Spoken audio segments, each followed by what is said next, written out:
Hi,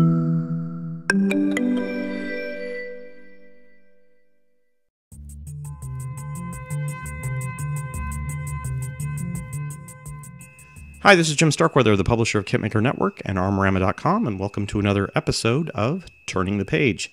Today we've got a new book from Osprey. This one's just out, hot off the presses, by Stephen J. Zaloga, and it's U.S. Flamethrower Tanks of World War II. Illustrations by Richard Chasemore.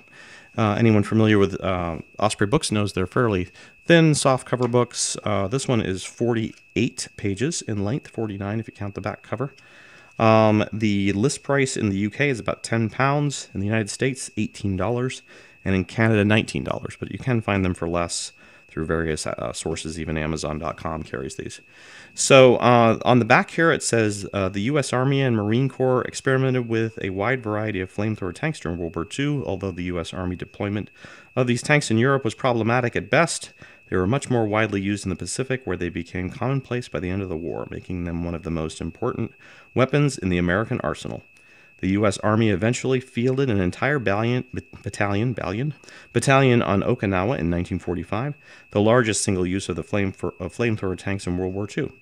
This volume covers the initial trials of auxiliary flamethrowers by both the U.S. Army and Marine Corps in 1943, and the standardized adoption of the Satan flamethrower tank by the Marines in 1944, the development of the main gun flamethrowers based on the POA CWS designs, and the myriad other types tested in combat, including the powerful LVT-4 that was armed with Navy flamethrowers and deployed on Peleliu in 1944. So let's go ahead and take a look at the inside jacket. You can see a lot of black and white photos in this. They're going to be illustrations. They're going to be probably lots of little detailed information, but the table of contents is Introduction and Origins, Pacific Theater, European Theater, Comparative Technical Specifications, Bibliography, and Index.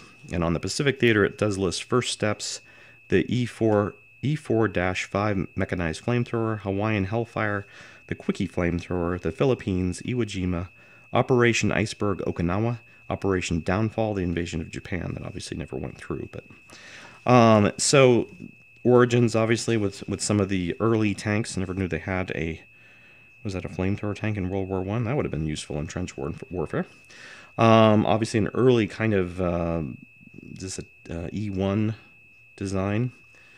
And then again, here we got color illustrations of obviously an M5 or an M3. Is an M3? Yeah, M3 Stuart type tank equipped with flamethrower. Was the M3 a Stuart, or was only the M5 a Stuart? I can't remember. No, I am not a tank expert. I am not Stephen J. Zaloga. Otherwise, he would be here, not me. I'm not sure what that meant, actually, but it seemed funny to me at the time. Okay, so we've got, again, origins, lots of text covering the early parts of the early phases of American flamethrower tanks. This one does list M3A1 Satan. Okay, this was the Satan tank. And the other one is the E77. Lots of unique, probably pretty unique black and white photos. I can't think of a scenario where I've seen a lot of flamethrower tank photos. Some cutaways here, again, of the, this is the M4 POA CWS. Lots of more black and white photos, various engagements, Philippines, and so forth. That one was of the M4 POA CWS as well. And, wow, that's interesting. Kind of like a, the Browning M30 with a flamethrower bit as well. Interesting. E4 auxiliary flamethrowers have been criticized since they led to the removal of the bow machine gun. As a result, in January 1945, the Oahu team developed the POA CWS H4R2H5 auxiliary flamethrower, which permitted the flame gun to be mounted alongside the machine gun in a common weapon station. Interesting. All right, so again, it seems like a very interesting subject matter, and obviously one which was probably very well researched by Mr. Zaloga, since he's widely considered to be probably one of the best experts on tank warfare and tanks in general. So you know you have an authoritative source. There's your little flip through. I hope you got a little bit of an idea of what's in the book, and definitely take a look for it on your various booksellers and whoever you buy books from. It's probably available through a wide variety of sources and even on the Osprey website.